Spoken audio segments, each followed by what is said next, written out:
Hello everyone. तो इस part की स्टार्टिंग में हम देखते हैं कि स्टोन टैबलेट पे हाथ रखते ही लेडी को अपना सारा पास्ट याद आ गया था। खैर अभी तो वो साइन का कोई भी ऑर्डर मानने के लिए तैयार नहीं थी। वो भला यांग की तरह थोड़ी ही ना थी। डुआन को लेती वो तो अब फौरन से वहाँ से जाने लगती है। अपने दौर में वो एक प्रिंसेस ही थी। वो ना सिर्फ प्रिंस से बल्कि यंग एंड साइन से भी हेट करती है। अभी सब के पीछे क्या रीज़न है वो तो हमें बाद में ही पता चलेगा। डुआन को अपना इतना ध्यान रखने के लिए वो उसे थैंक्स कहकर वहाँ से चली जाती है। इस बात से वो फिर पीछे खड़ा काफ़ी ज़्यादा सैड हो जाता है। ये लोग जस्ट करेक्टर्स नहीं हैं बल्कि इनका अपना एक माजी है। साइन भी कोई ऐसा वैसा पर्सन नहीं है बल्कि प्रिंस का ही इवल डैड है जो इन्हीं के साथ ही टेलीपोर्ट होके इस सदी में आया था। प्रिंस तो इन सब बातों से बिल्कुल अनजान था। अब लेडी तो इससे मिलने आ गई होती है। आज तो वो इसके रूड बिहेवियर से काफ़ी ज़्यादा सरप्राइज होता है कि अचानक इसे क्या हो गया है जो ऐसे बिहेव कर रही है। वो जो इससे बदला लेने आई थी इसे मार कर ही फिर वहाँ से जाने लगती है। वो तो पीछे हैरान हो के इसे जाता ही देखता रह जाता है। मेरू तो आकर जल्दी से इसे संभालती है।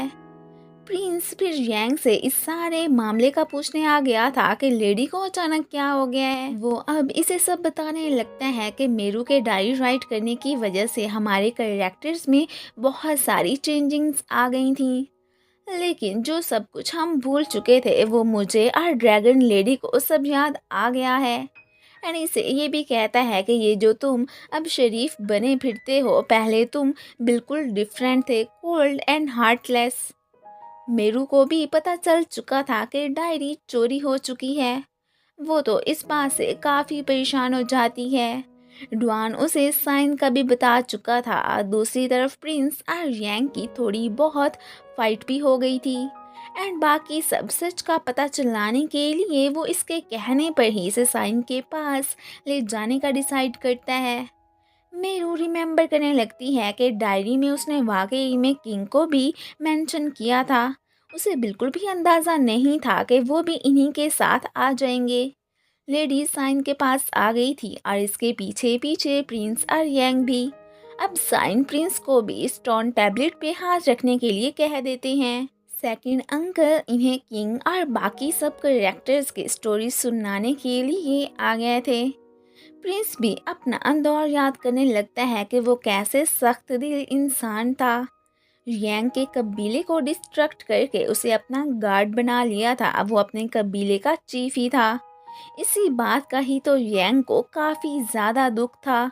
लेडी प्रिंस से बाकायदा शादी करने के लिए ही अपने लोगों की तरफ से भेजी गई थी एंड उसका वेलकम यांग नहीं किया था। एक लड़की जो पैलेस में ही काम करती थी प्रिंस पे दिल और जान से फिदा हो जाती है। ड्रैगन लेडी को प्रिंस लाइक नहीं करता था, इसी वजह से उससे शादी करना तो इसका बनता ही नहीं था। वो यांग से कहकर उसे कैद करवा देता है।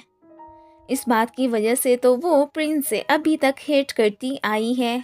किंग चाहता था कि हमेशा दुनिया पे उसका ही राज चले, इसलिए वो अपने बेटे को ना तो खुद से आगे बढ़ते देख सकता था और ना ही एक किंग बनते। अब किंग साइन ने तो फैसला कर लिया था कि वो अपने बेटे की बलि देकर खुद हमेशा हमेशा के लिए अपना नाम हिस्ट्री में राइट करवा देगा। अजीब बात था, भला ऐसे कौन करता है, स्ट्रेंज। खैर अपने बेटे को मरवाने का ऑर्डर तो उसने दे ही दिया होता है। अब प्रिंस को तो ये जानकर काफ़ी ज़्यादा दुख हुआ था कि उसका गार्ड ही उसे धोखा दे गया एंड डैड के कहने पर वो भी किलर्स में शामिल हो गया। अब प्रिंस को मारना कोई आसान काम थोड़ी ही ना था बल्कि वो खुद ही उससे कुट खा बैठता है। अब प्रिंस तो गुस्से में डैड से इस बात के बारे में पूछने जाने लगता है कि आप मुझे क्यों मरवाना चाहते हैं। इसकी लवर भी इसे फॉलो करती हुई यहाँ पर आ गई थी और बस इससे पहले कि किंग इसे मारता वो आगे आ जाती है। प्रिंस की वजह से उसने खुद की कुर्बानी दे दी थी, तभी ये सारे अचानक गायब होकर इसी दुनिया में आ गए थे। प्रिंस तो ये सब जानने के बाद काफ़ी ज़्यादा शॉक होता है। अंकल इन लोगों को सारा यही किस्सा सुना रहे होते हैं। इन्हें अब वापस जाने के लिए मेरू का खून चाहिए था। जिस तरह उस लड़की के मरने से ये लोग इस दुनिया में आए थे, वैसे ही अब डायरी राइट करने वाली लड़की की बलि देकर इन्होंने वापस जाना था, वरना यहाँ रहने से इनकी मौत पक्की होने वाली थी।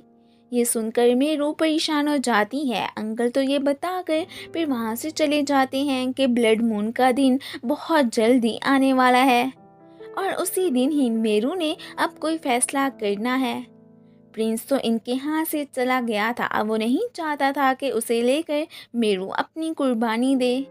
फिलहाल तो घर पर आकर ये लोग ऐसे प्रिटेंड करने लगते हैं कि जैसे कुछ जानते ही ना हो, बिल्कुल नॉर्मल बिहेव करते हैं। दूसरी तरफ लेडी का इरादा तो इन सबको ही मार देने का था, बट डुआन उसे ऐसा करने से मना कर देता है। लेडी वापस नहीं जाना चाहती थी, बट उसकी लाइफ के लिए डुआन ज़बरदस्ती उसे वापस जाने पर मनाने ही लगता है। जियांग बेशक डायरी चुरा कर गया था, जियांग उसे माफ़ कर देती है, लेकिन वो साथ में ये भी चाहती थी कि ये वापस ना जाए। बट उसने लव की बजाय लौटना ही बेहतर समझा था कि वहाँ के लोगों को मेरी बहुत ज़रूरत है। मेरू ने भी बहुत सोचने के बाद खुद को कुर्बान करने का फैसला कर लिया था। लव के लिए कुछ ना कुछ तो करना ही पड़ता है। सो इन सब की डेस्टिनी में बस यही सब कुछ लिखा गया था। लेडी को परेशान देखकर डुआन उसे तसल्ली देने लगता है कि हो सकता है कि हम कभी दोबारा मिल जाएंगे। उसे तो ये सब इम्पॉसिबल ही लग रहा था कि ऐसा कैसे हो सकता है। जियांग भी यांग को खोने के डर से काफ़ी ज़्यादा दुखी थी, ऊपर से मेरू का गम भी उसे खाई जा रहा था। वो एक साथ में इतने दुख झेलने के लिए बिल्कुल भी रेडी नहीं थी।